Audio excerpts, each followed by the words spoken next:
तो आम तौर पर जब हम किसी मेडिकल डायग्नोसिस की बात करते हैं तो वहाँ एक तरह की सटीकता की उम्मीद होती है ना? हाँ बिल्कुल, एक क्लैरिटी होती है वहाँ। सही कहा। जैसे अगर हम इंजीनियरिंग की बात करें या मान लीजिए कोई हड्डी टूटने की बात हो तो एक्सरे में वो सफेद टेढ़ी मेढ़ी लाइन एकदम साफ दिख जाती है। एग्जैक्टली। डॉक्टर बस स्क्रीन की तरफ इशारा करता है और कह देता है कि देखिए ये रही आपकी समस्या, ये बहुत स्पष्ट है, हड्डी टूटी है या नहीं टूटी है। और मुझे लगता है कि ये हमें सुकून देता है क्योंकि इंसान की फितरत ही ऐसी है। हाँ, हम चीजों को मापना चाहते हैं। बिल्कुल, हमें चीजें दिखाई देने वाली, मापने योग्य और अलग-अलग हिस्सों में बंटी हुई पसंद आती हैं। ये सच है कि जो बाइनरी चीजें होती हैं, मेरा मतलब है जो या तो हाँ में होती हैं या ना में, उन्हें समझना इंसान के लिए बहुत आसान होता है। लेकिन जब हम इंसान की चेतना, उसके मनोवैज्ञानिक विकास और उसके मानसिक आघात यानी ट्रॉमा की दुनिया में कदम रखते हैं, तो अचानक वो एक्सरे मशीन काम करना बंद कर देती है। अरे हाँ, वहां तो कोई मशीन काम नहीं आती। बिल्कुल नहीं। हम एक ऐसे परिदृश्य को देख रहे होते हैं जो न तो किसी स्क्रीन पर कैद होता है और न ही किसी ब्लड रिपोर्ट में आता है। चेतना की इस इतनी जटिल और धुंधली दुनिया को किसी मशीन से मापना लगभग असंभव सा है। और आज के इस गहन विश्लेषण में हम इसी अदृश्य दुनिया की उलझन को सुलझाने जा रहे हैं। आज का हमारा मुख्य विषय है आध्यात्मिक चेतना का न्यूरोसाइकोलॉजी, यानी the neuropsychology of spiritual consciousness. बहुत ही दिलचस्प विषय है ये। है ना? और आज हमारी मेज पर जो स्रोत सामग्री है वो बहुत ही खास और मैं कहूँगी कुछ हद तक अप्रत्याशित है। बिल्कुल। ये 11 मई 2026 की एक मुरली का वैज्ञानिक विश्लेषण है। अब जो लोग इस शब्द से परिचित नहीं हैं, उन्हें बता दूं कि इस सामग्री को अक्सर एक विशुद्ध धार्मिक या आध्यात्मिक उपदेश के रूप में ही देखा और सुना जाता है। हाँ, लोग इसे एक्सेसिव धर्म से जोड़कर देखते हैं। सही कहा। लेकिन आज हमारा मिशन इसे एक बिल्कुल अलग चश्मे से देखना है।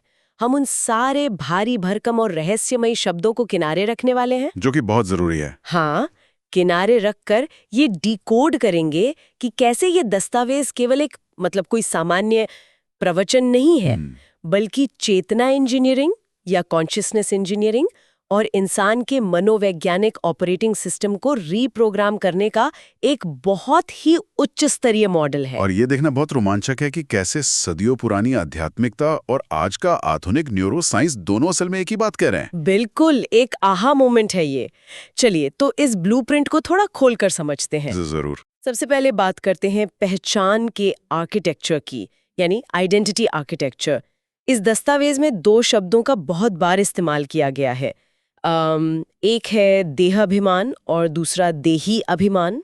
हाँ, ये इस पूरे कॉन्सेप्ट का बेस है। बिल्कुल। आधुनिक मनोविज्ञान की भाषा में इसे एक्सटर्नल आइडेंटिटी मॉडल यानी बाहरी चीजों पर आधारित पहचान कहा जा सकता है। अब सोचिए एक आम इंसान अपनी पहचान कैसे बनाता है? अपनी नौकरी से, अपने रुतबे से। हाँ, अपने शरीर से, अपनी उम्र से, अपने बैंक बैलेंस से। अब मेरी नज़र में ये एक ऐसे घर को बनाने जैसा है जिसकी नींव बहुत ही अस्थिर जमीन पर रखी गई है। ये नींव इसलिए अस्थिर है क्योंकि ये उन चीजों पर टिकी हैं जो लगातार बदल रही हैं, है ना? शरीर बूढ़ा होता है, नौकरियां चली जाती हैं और जो सामाजिक रुतबा है वो तो पल भर में बदल सकता है। एकदम सही। और जब कोई आलोचना करता है या जीवन में कोई बड़ा झटका लगता है तो ये बाहरी पहचान का घर बिल्कुल ताश के पत्तों की तरह ढह जाता है। और तब हमारा नर्वस सिस्टम रिएक्ट करता है। हाँ, वो खतरे का अलार्म बजाने लगता है। इंसान डर, तनाव और गुस्से से भर जाता है। मनोविज्ञान में इस अवस्था को एक बहुत ही संवेदनशील स्थिति माना जाता है और ठीक इसी जगह पर देही अभिमान यानी ऑब्जर्वर आइडेंटिटी मॉडल की बात आती है। ओके। मनोविज्ञान इसे मेटाकॉग्निशन या विटनेस कॉन्शियसनेस कहता है। दस्तावेज में जो बात अपने को आत्मा समझो के रूप में कही गई है, वो विज्ञान की भाषा में अगर हम इसे ट्रांसलेट करें तो वो आइडेंटिटी रीप्रोग्रामिंग है। Identity reprogramming. हाँ, ये शरीर हूं और ये सारी परेशानियां मेरे साथ हो रही हैं कि सोच से निकलकर मैं इस शरीर का उपयोग करने वाला एक सचेत पर्यवेक्षक हूं, यानी एक कॉन्शियस ऑब्जर्वर हूं। वहां तक जाने का एक पूरा मनोवैज्ञानिक शिफ्ट है। लेकिन मुझे यहाँ एक बात खटकती है। क्या? अगर कोई व्यक्ति ये सोचना शुरू कर दे कि मैं ये शरीर नहीं हूँ, मैं तो बस देखने वाला हूँ, तो क्या ये वास्तविकता से भागने वाली बात नहीं हो गई? अच्छा, आपका मतलब डिसोसिएशन से है? हाँ, क्या ये डिसोसिएशन का मामला नहीं बन जाता? मनोविज्ञान में तो मतलब वास्तविकता से कट जाने को एक मानसिक समस्या माना जाता है। ये एक बहुत ही वैलिड पॉइंट है, लेकिन डिसोसिएशन और मेटाकॉग्निशन में एक बहुत बड़ा और बारीक फर्क है। अच्छा, वो कैसे? देखिए, डिसोसिएशन में इंसान डर या ट्रॉमा की वजह से स्थिति से भागता है, उसका दिमाग शट डाउन हो जाता है। वो एक सर्वाइवल मैकेनिज्म है। समझ रही हूँ। लेकिन मेटाकॉग्निशन या साक्षी अवस्था में इंसान भाग नहीं रहा होता है। वो पूरी तरह से अवेयर होता है, जागरूक होता है, लेकिन वो अपनी भावनाओं के साथ चिपकता नहीं है। ओहो, मतलब वो भावनाओं में बहता नहीं है। बिल्कुल। जब कोई खुद को एक ऑब्जर्वर या पर्यवेक्षक के रूप में स्थापित कर लेता है, तो दिमाग के उस हिस्से का नियंत्रण बढ़ जाता है जो तर्क करता है। इंसान भावनाओं के तूफान में बहने के बजाय किनारे पर खड़े होकर उस तूफान को देखने लगता है। वाओ! इससे उसका स्ट्रेस हार्मोन कम होता है और वो ज्यादा संतुलित, ज्यादा लॉजिकल फैसले ले पाता है। तो ये सिर्फ पहचान बदलने की बात नहीं है। ये असल में हमारे नर्वस सिस्टम के खतरे वाले अलार्म को मैन्युअली बंद करने की तकनीक है। 100%। लेकिन जब ये पहचान बदलती है तो दिमाग का जो ऑपरेटिंग सिस्टम है वो कैसे काम करता है? दस्तावेज में एक लाइन है, आत्मा ही पाठ बजाती है। इसे एग्जीक्यूटिव कंट्रोल थ्योरी के रूप में समझाया गया है। हाँ, एग्जीक्यूटिव कंट्रोल थ्योरी। मतलब शरीर एक गाड़ी है और चेतना उसका ड्राइवर है। एग्जीक्यूटिव कंट्रोल थ्योरी भी यही मानती है कि हमारा दिमाग, मतलब हमारा ब्रेन, सिर्फ जानकारी को प्रोसेस करने वाला एक इंजन है। लेकिन ये पहचान ही है जो स्टीयरिंग व्हील संभालती है और तय करती है कि इंजन किस दिशा में जाएगा। जब ड्राइवर की पहचान बदलती है तो गाड़ी चलाने का तरीका अपने आप बदल जाता है। ये सिद्धांत तो समझ में आता है, लेकिन स्रोत में एक और बात कही गई है जो मुझे थोड़ी कंफ्यूजिंग लगी। कौन सी बात? लिखा है, घड़ी घड़ी आत्मा समझो, यानी दिन में बार बार खुद को याद दिलाओ कि मैं एक चेतना हूँ, शरीर नहीं। हाँ, रिपीटेशन की बात है। अब यहाँ मेरा सवाल ये है कि क्या ये सिर्फ किसी बात को तोते की तरह रटने जैसा नहीं है, मतलब रोट मेमोराइजेशन? मैं समझ रहा हूँ आपका पॉइंट। या खुद को धोखा देने जैसा? मतलब अगर कोई बार बार खुद से झूठ भी बोले कि मैं अमीर हूँ, तो क्या सिर्फ बोलने से वो अमीर हो जाएगा? इस तरह बार बार मैं आत्मा हूँ सोचने से दिमाग में असल में बायोलॉजिकली क्या बदलता है? ये एक बहुत ही महत्वपूर्ण सवाल खड़ा करता है और ये संदेह बहुत स्वाभाविक भी है। लेकिन न्यूरोसाइंस इसे ब्रेन वॉशिंग या रटना नहीं मानता, बल्कि इसे न्यूरोप्लास्टिसिटी का एक बहुत ही व्यवहारिक, बहुत ही प्रैक्टिकल एप्लीकेशन मानता है। न्यूरोप्लास्टिसिटी? अच्छा। हाँ, हमारा दिमाग किसी कॉन्क्रीट की तरह नहीं है जो एक बार बन गया तो बदल नहीं सकता। ये प्लास्टिक की तरह लचीला है। एक बहुत फेमस नियम है, हेब्स लॉ। क्या कहता है वो? वो कहता है कि जो न्यूरॉन्स एक साथ फायर करते हैं वे एक साथ जुड़ जाते हैं, यानी neurons that fire together wire together. Okay. इसे ऐसे समझे कि दिमाग एक बहुत ही घने जंगल की तरह है। जब कोई व्यक्ति पहली बार देह अभिमान यानी शरीर, ईगो या डर से जुड़ा कोई विचार सोचता है तो वह इस जंगल में एक नया कच्चा रास्ता बनाता है। हाँ। जब वो बार बार वही सोचता है तो वो रास्ता एक पक्की सड़क और फिर एक बहुत बड़ा हाईवे बन जाता है। ओहो, तो इसका मतलब है कि हम जाने अनजाने में अपने डर, अपने गुस्से और असुरक्षा के हाईवे को खुद ही रोज ट्रेन कर रहे हैं और उसे मजबूत बना रहे हैं। बिल्कुल यही हो रहा है। इसलिए जब कोई घड़ी घड़ी यानी बार बार खुद को एक आत्मचेतन या सोल कॉन्शियस इकाई के रूप में याद दिलाता है तो वह असल में क्या कर रहा है? क्या कर रहा है? वह उस पुराने डर के हाईवे को छोड़कर जंगल में एक नया शांति और नियंत्रण का रास्ता बना रहा होता है। अरे वाह! ये सिर्फ खाली शब्द दोहराना नहीं है। इसके साथ अगर भावना और विजुअलाइजेशन जुड़ जाए तो दिमाग के सेल्फ अवेयरनेस और भावनात्मक नियंत्रण के सर्किट असल में फिजिकली मजबूत होते हैं। इसे तब तक दोहराने के लिए कहा गया है जब तक कि ये स्मृति स्वरूप न बन जाए। स्मृति स्वरूप?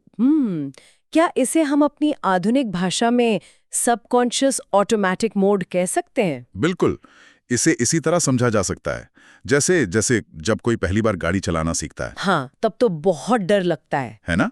उसे हर गियर, हर क्लच पर सचेत रूप से ध्यान देना पड़ता है।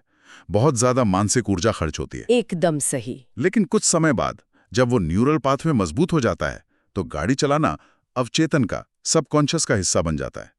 आप साथ में बैठे इंसान से बात करते हुए भी सही गियर बदल लेते हैं। हाँ, बिना सोचे ही। ठीक। वैसे ही ये नई आध्यात्मिक पहचान शुरुआत में बहुत सचेत प्रयास मांगती है, मेहनत लगती है, लेकिन बाद में ये इंसान का एक स्वाभाविक ऑटोमेटिक हिस्सा बन जाती है। वो बिना सोचे ही शांत और स्थिर प्रतिक्रिया देने लगता है। वाओ! लेकिन एक नई सड़क या हाईवे बनाने के लिए तो बहुत सारी ऊर्जा और मेहनत की जरूरत होती है। हाँ, वो तो है। किसी भी चीज पर लगातार ध्यान केंद्रित करना, ये तो बहुत थका देने वाला काम है। तो ये कॉग्निटिव ऊर्जा कहाँ से आती है और अक्सर ये कहाँ बर्बाद होती है? ये एक बहुत ही लॉजिकल सवाल है। यहाँ इस दस्तावेज का एक और पहलू सामने आता है जो सच में बहुत दिलचस्प है।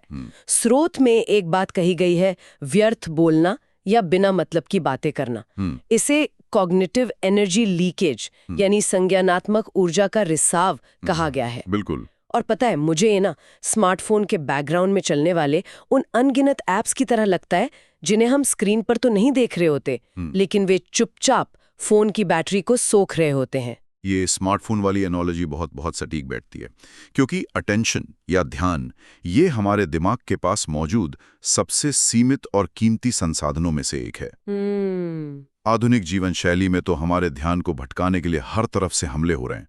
नोटिफिकेशंस आ रहे हैं, गॉसिप है, दुनिया भर की चिंताएं हैं। सही बात है। तो जब इंसान लगातार बोलता है या व्यर्थ सोचता रहता है, तो वो असल में अपने प्रीफ्रंटल कॉर्टेक्स की ऊर्जा को फालतू में खर्च कर रहा होता है। ये दिमाग का वो हिस्सा है जो फोकस करने और सही निर्णय लेने के लिए जिम्मेदार है। तो इसी दिमागी बैटरी को चार्ज करने के लिए या बचाने के लिए इस दस्तावेज में मौन रहने पर इतना जोर दिया गया है। बिल्कुल। और देखिए, मौन केवल होठों को बंद रखना नहीं है। फिर क्या है?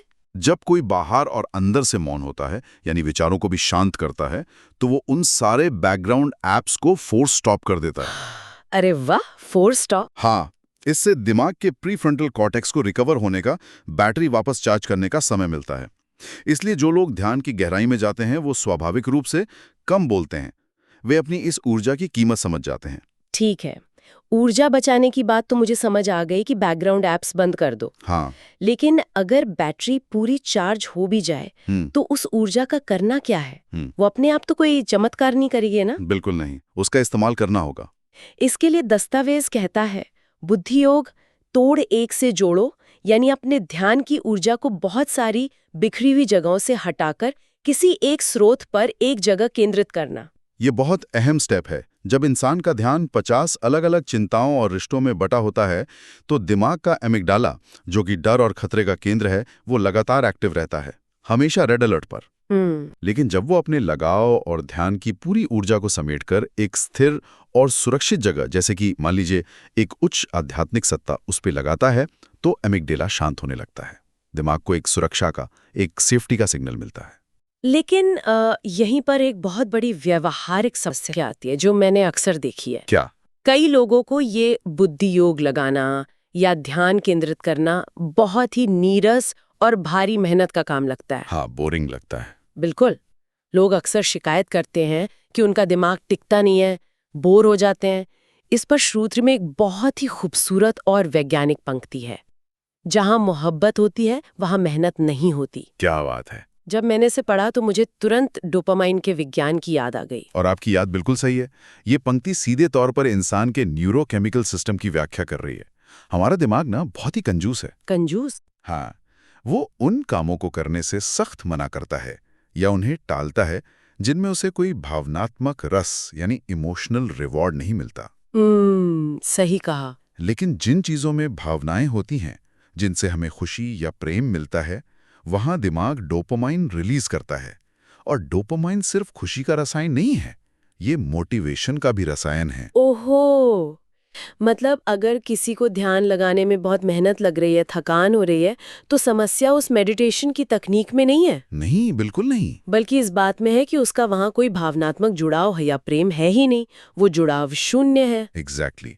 यही इसका मूल कारण है। जब किसी अभ्यास के साथ प्रेम या गहरा भावनात्मक जुड़ाव होता है, तो दिमाग को फोकस करने के लिए जोर नहीं लगाना पड़ता।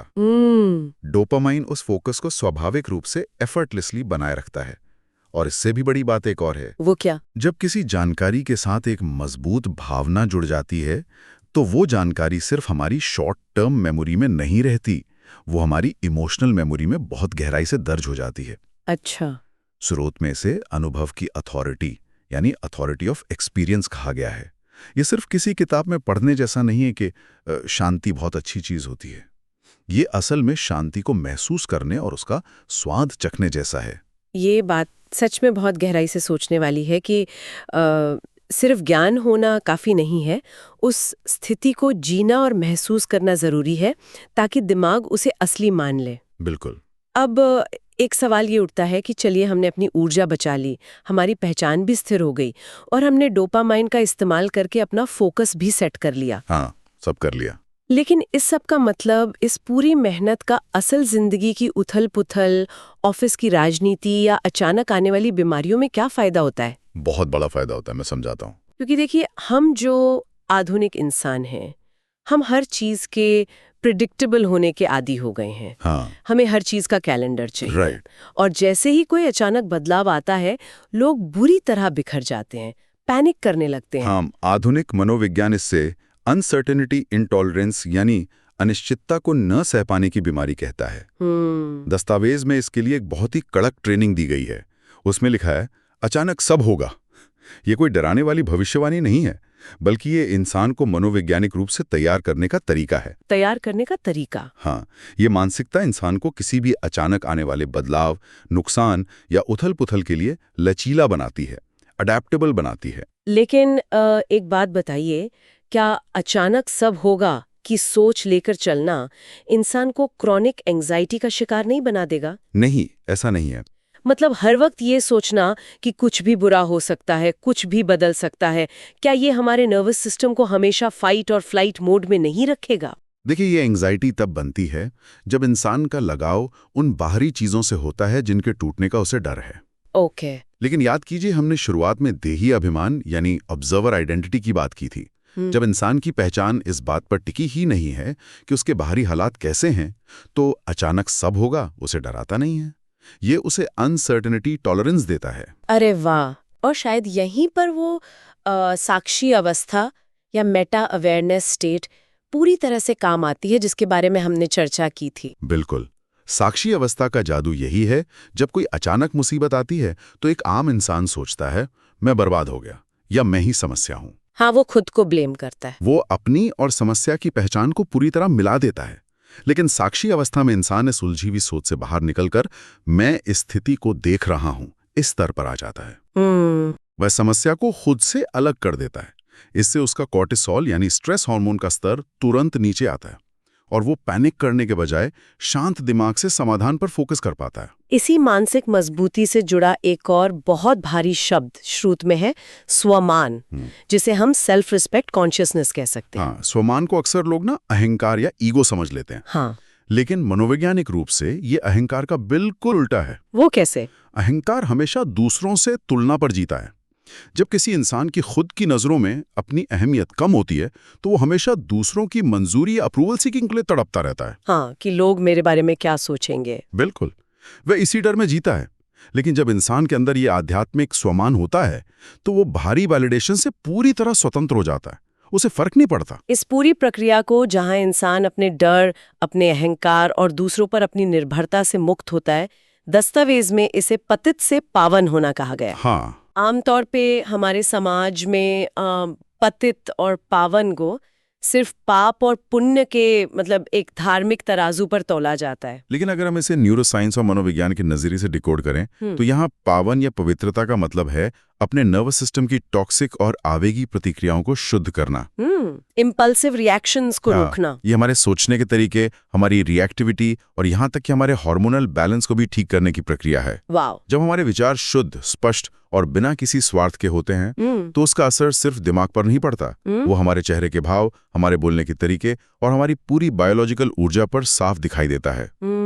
ये सच में एक पूरा ट्रांसफॉर्मेशन है। और अंत में स्रोत में एक और बहुत प्यारा कॉन्सेप्ट आता है, एक माशूक वाला, जिसे हम साइकोलॉजी में अटैचमेंट सिंप्लीफिकेशन कह सकते हैं। हाँ, ये बहुत जरूरी है। इंसान आमतौर पर बहुत सारी भावनात्मक निर्भरताओं में उलझा रहता है ना? उसे खुशी के लिए 100 अलग-अलग लोगों और चीजों की जरूरत होती है। और इंसान की यही बिखरी हुई उम्मीदें, यही उसकी सबसे बड़ी कमजोरी है। जब आप अपने लगाव को समेटकर एक ही स्थिर आध्यात्मिक रिश्ते में यानी एक माशूक में बांध देते हैं, तो जीवन से उम्मीदों के टूटने का जो दर्द है, जो कि इंसान के दुखों का सबसे बड़ा कारण है, वो काफी हद तक खत्म हो जाता है। तो इस पूरी चर्चा को अगर हम समेटें तो हमने आज क्या देखा? बहुत कुछ देखा आज। अगर मैं इस कॉन्शियसनेस टेक्नोलॉजी के पूरे टूलकिट को एक साथ रखूं तो ये समझ आता है कि योग सिर्फ आंख बंद करके बैठने या कोई शारीरिक आसन का नाम नहीं है।